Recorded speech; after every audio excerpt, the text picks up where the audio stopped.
Xin chào cô bác, anh chị và các bạn. Hôm nay mình chia sẻ cách làm bánh bông lan trái Việt Quất.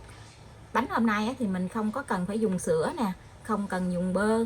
Với cách làm này thì cái bánh không có bị lõm mặt, không bị thắt eo. Cái màu Việt Quất cũng đẹp nữa. Cô bác, anh chị và các bạn thấy thích thì cùng làm cho gia đình mình thưởng thức nha. Cách làm này dễ lắm.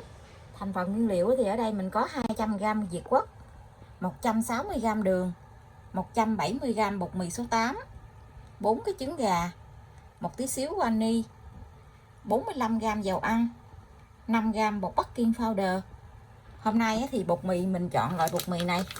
Cô bác đi mua bột mì mình xem ở phía bên ngoài của cái bọc bột nó có ghi hàm lượng protein của bột thì mình chọn để mua nha. Hôm nay thì mình sử dụng là bột mì số 8. Nếu như cô bác xài bột mì đa dụng thì mình dùng 100g bột thì mình pha 20g bột bắp vô. Bánh của mình sẽ được bong xốp mà nhẹ hơn. Một tí xíu siêu muối. Thành phần nguyên liệu thì mình sẽ để ở bên dưới video trong phần mô tả để cho cô bác anh chị dễ tham khảo nha. Mình sẽ đi xay nhuyễn cái phần Việt Quất này. Mình cho vào trong cối xay sinh tố nè. Việt Quất này ở trong công ty chị bạn chỉ cho nhiều quá chừng luôn, cho nên nó là mình làm bánh luôn. Bây giờ thì mình sẽ xay nhuyễn cái phần Việt Quất này ra nha.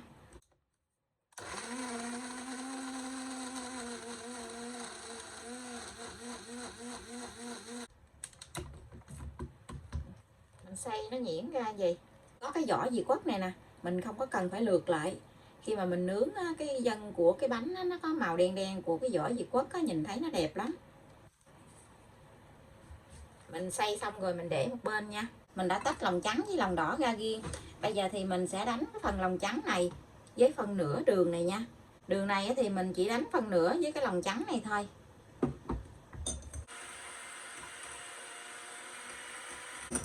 Mình thấy cái bọt bóng nó nổi lên lớn thì mình sẽ cho phần nửa đường vô.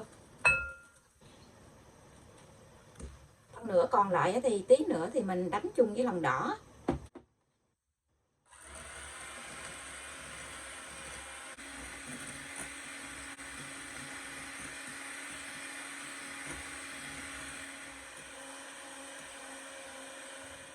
Cô bác anh chị mình đánh phần trứng này khi nào mình dỡ cái que đánh trứng lên nó có cái chớp câu nhỏ gì là được nha.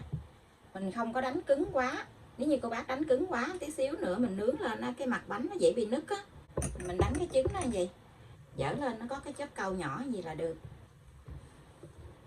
Để chuyển qua mình sẽ đánh cái phần lòng đỏ.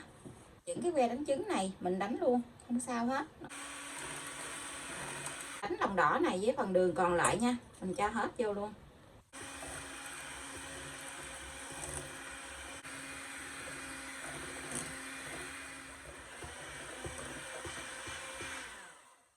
Khi mình nhắc cái que đánh lên nó chảy từng dòng gì mà không có lan ra liền là được nha.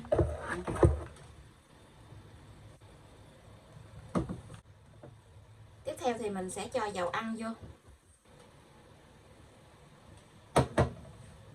Vài giọt tinh chất vani. Khoảng chừng 1 muỗng cà phê tinh chất vani là được. Một tí xíu siêu muối. Mình dùng cái máy đánh trứng mình đánh lên. Mình đánh ở cái số nhỏ nha.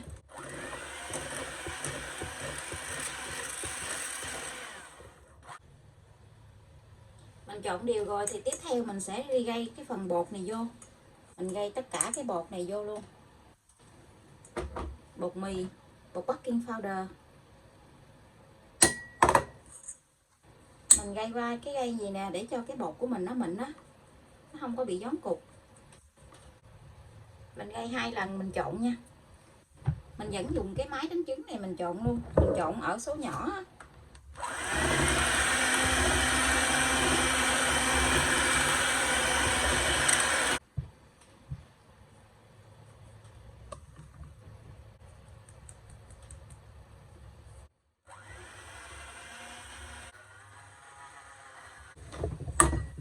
Khi thấy cái bột này nó đều rồi thì mình sẽ cho cái phần Việt Quất này vô.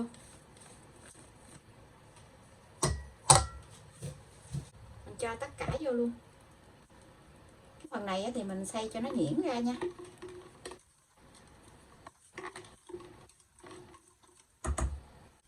Cho Việt Quất vô xong rồi thì mình dùng cái máy đánh trứng này mình trộn. Mình trộn ở số nhỏ nha.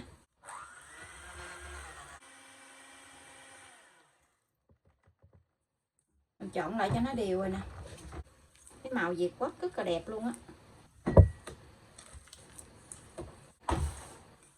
Mình trộn bột nó đều rồi thì mình sẽ lấy phần nửa cái lòng trắng này để qua bên cái thau Việt Quất để mình trộn cho nó đều lại.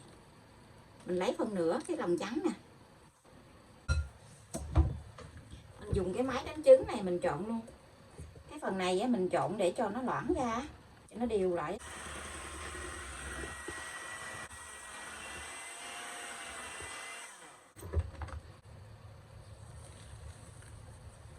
Khi mình trộn phân nửa lòng trắng vào trong cái thau Việt Quất rồi thì mình sẽ cho ngược lại bên cái thau lòng trắng để mình trộn cho nó đều lại nha.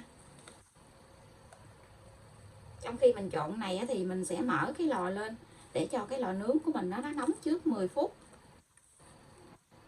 Giờ thì mình sẽ dùng cái muỗng chét bột này mình trộn, mình hất từ ở bên dưới lên, mình trộn cho nó nhẹ tay gì nè.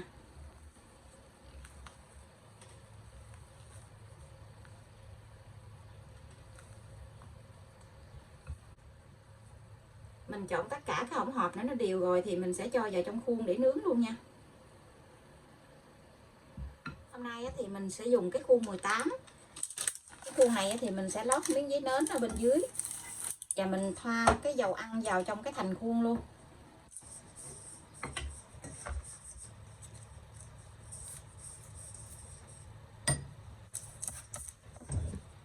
Thoa dầu ăn vào trong cái thành khuôn gì. Lò mình đã làm nóng được 10 phút rồi, nó mới vừa tắt xuống á. Bây giờ thì mình sẽ cho hết tất cả cái phần bột này vô nha. Khi cho bột vô á, cô bác lấy cái muỗng á, mình hứng gì nè để cho cái bọt khí của nó dỡ bớt. Mình đổ lên trên cái muỗng gì nè.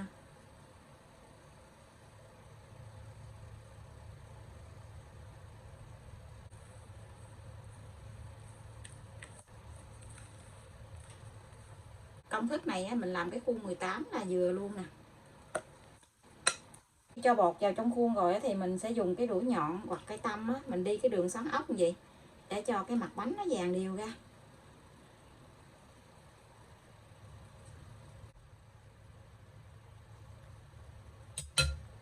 Và bây giờ thì mình sẽ cho bánh vào trong lò để nướng luôn nha.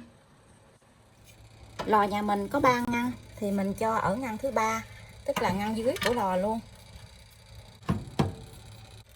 Lò nướng thì mình đã mở lên cho nó nóng trước 10 phút. Mình nướng ở nhiệt độ là 160 độ C.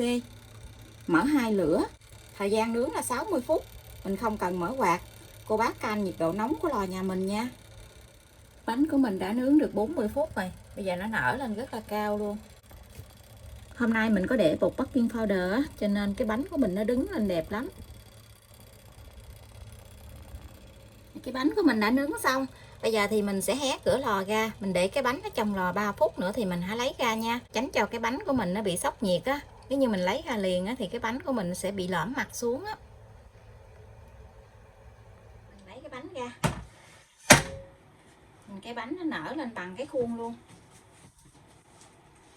Khi mình lấy cái bánh ra ngoài rồi á thì mình sẽ thả cái khuôn xuống với cái bàn vài cái nha, để cho cái hơi ở trong đó nó thoát ra. Và cái bánh cũng tách ra khỏi khuôn nữa. Hôm nay mình làm cái khuôn đáy rồi á, cho nên mình lấy cái ly á, mình để phía dưới gì nè, rồi mình để cái khuôn bánh lên trên, mình đẩy xuống thì cái bánh nó tự động nó sẽ tách ra.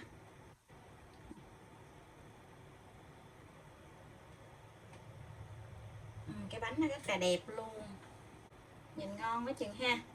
Mình để cho cái bánh nó nguội tí xíu nữa mình cắt ra cho cô bác anh chị xem nha. Bánh mình để nãy giờ nè mà nó không có bị thắt eo nè, cũng không có bị lõm mặt luôn. Cái độ bánh nó xốp nè, núng na núng nính bên trong luôn. Mình sẽ đi cắt cái bánh ra.